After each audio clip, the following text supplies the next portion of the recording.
So I finally laid down the first layer of fiberglass, so the resin with the fiberglass mat, not the cloth. I found that the mat is much easier to work with. It's easier to turn little corners and all that, and I find that removing the bubbles is also very easy. Unfortunately, I didn't do a video of while putting the mat, but I'll explain to you guys a bit the things I've done.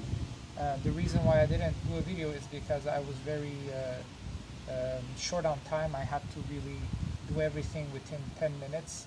I didn't have time to really record it.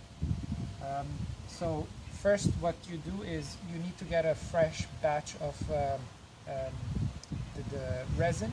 I used the simple Bondo from 3M polyester resin, the one which has the small catalytic hardener in it. So what you want to do is, well, first wear full suit, gloves, masks, and afterwards get everything ready. That's the most important part. Get everything ready, because once you're getting into the job of fiberglassing, you do not have a minute to waste. Everything has to be handy. Everything has to be on your workstation and ready to go at any second. So what I did was I first cut the fiberglass mat to size.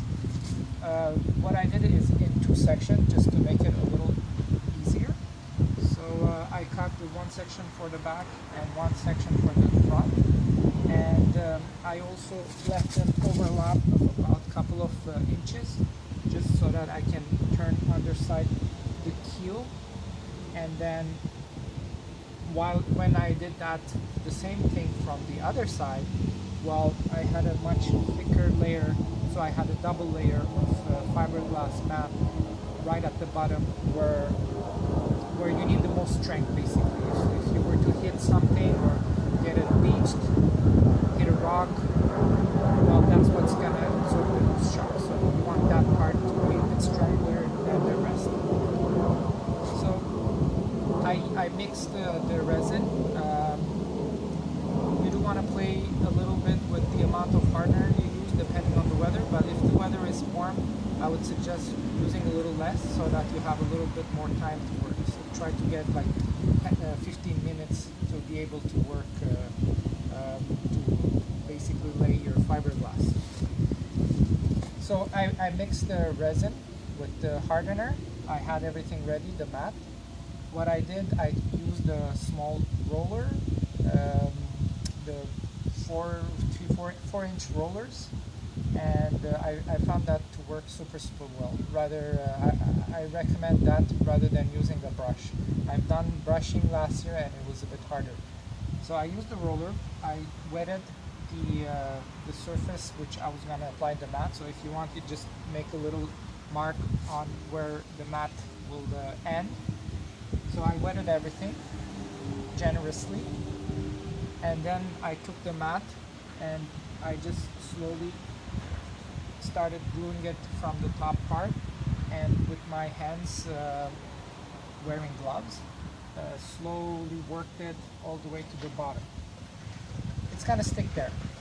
Then what you do is you take your roller again, dip it in your resin, and then start applying a generous coat of resin on top of your mat. And now the roller, where it comes useful is that it gives an equal amount of pressure, and it pushes away the bubbles out of the mat. So by doing that, I was able to eliminate the bubbles, and I didn't have to use one of those rollers for the fiberglass. And then after that, I worked it from top to bottom, and I turned underneath the keel, applying again a good amount of resin, and then with the roller just push it and turn it slowly. Then once this side was done, I went on the other side and just made sure that the whole mat was saturated with resin and it was sticking well on the keel, and that there were no bubbles trapped in it. then I repeated the same thing for the front and the other side. So I'll show you a little what it looks like. So this is a DS16 sailboat, and my main issue was that the keel had cracks and water was infiltrating inside the cement. As you can see now, it's completely sealed with fiberglass resin. My last step today is to put another layer of resin just so that it makes it smoother, because right now when I touch it I feel the fiberglass, and I do not want to put a gel coat. I just want to put another layer of resin, and then that's gonna smooth it out, and then just give it a good sanding, gentle sanding next spring, and started painting with the paint that's designed for a boat that's gonna be staying underwater, a keel boat.